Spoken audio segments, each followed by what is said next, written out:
Hey, what's up? So today we're going to talk about Turkish Getups.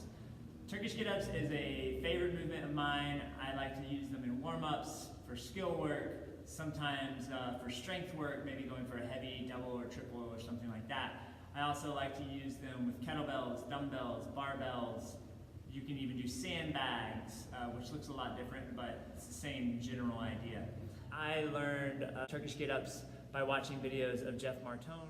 Right where it needs to be, close to the button to the outside. Hand position is 45 degrees, never changes. This 45 degrees never changes. Okay, when you sit up, it really helps if you do an active exhale, all the way up, boom.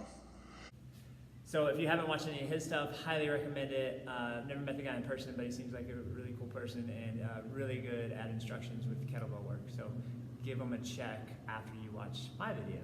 So here we go. So Turkish Get Up to start with looks like this.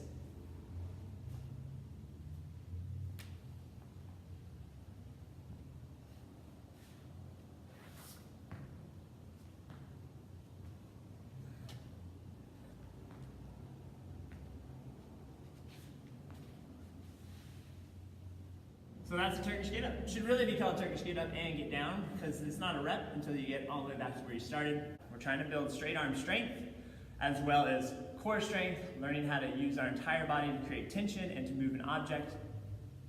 That's a little bit off balance, right? This is obviously a very asymmetrical movement, and that's part of the fun of it and part of why it is so effective. Today I want to talk about two main areas, or two main faults that I see in a lot of people, and it's making life much more difficult. It makes the movement much harder and harder to eventually add more weight to it. Number one, I guess just general fault is whatever arm is supporting the weight bends.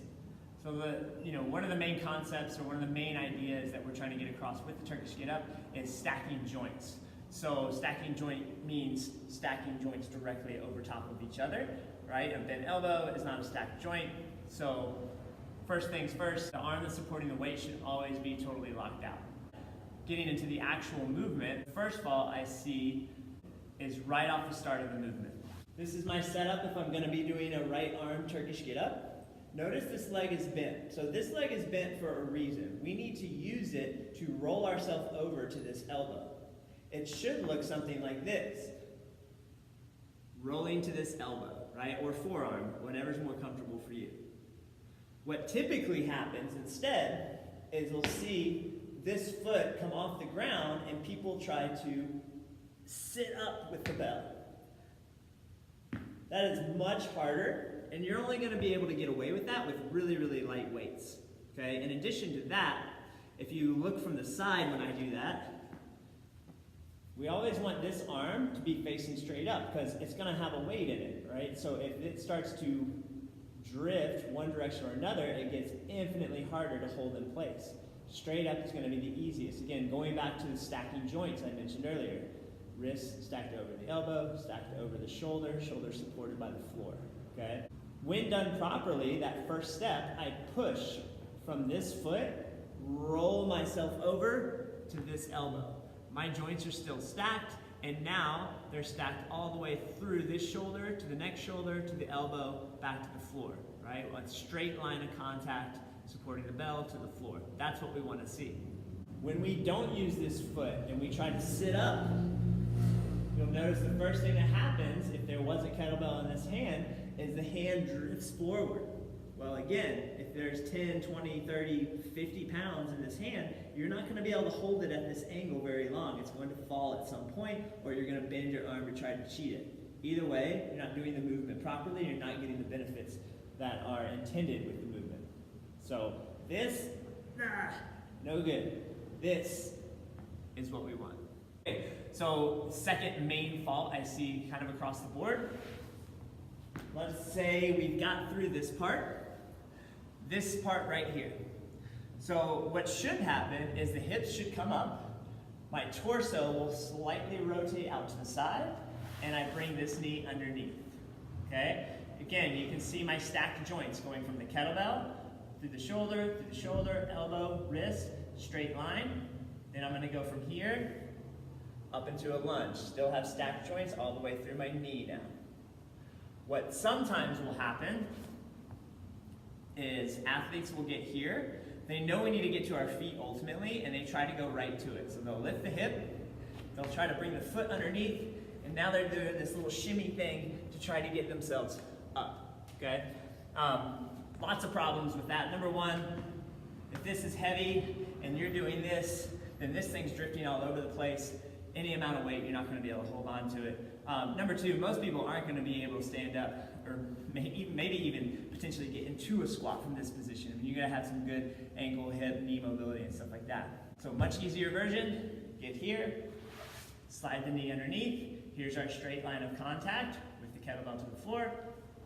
Our new straight line of contact with the kettlebell to the floor going through our knee. So then just some other tips and tricks that I've learned over the years that tend to help out.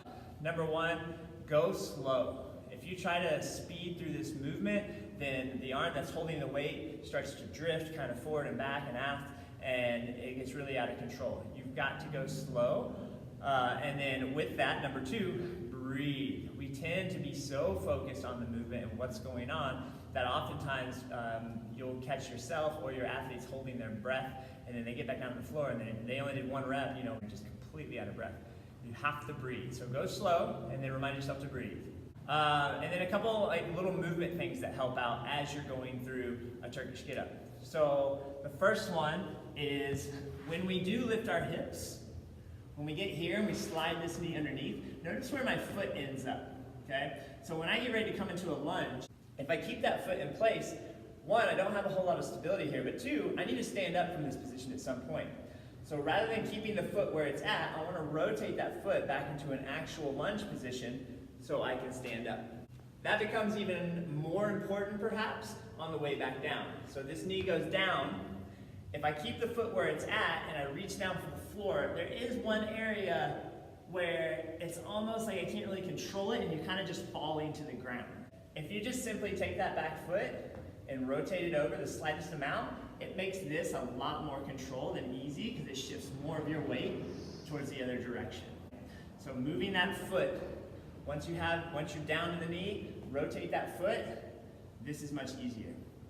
Okay, and then the other thing that will help out here is when you are reaching down for the floor, you want to go just outside of your knee and try to stay relatively in line with your knee. If you reach way back, there's this moment of falling, and in front, it's going to make the object that you're holding kind of drift forward. So really just want to move that foot, go right outside the knee, and you want to keep it close.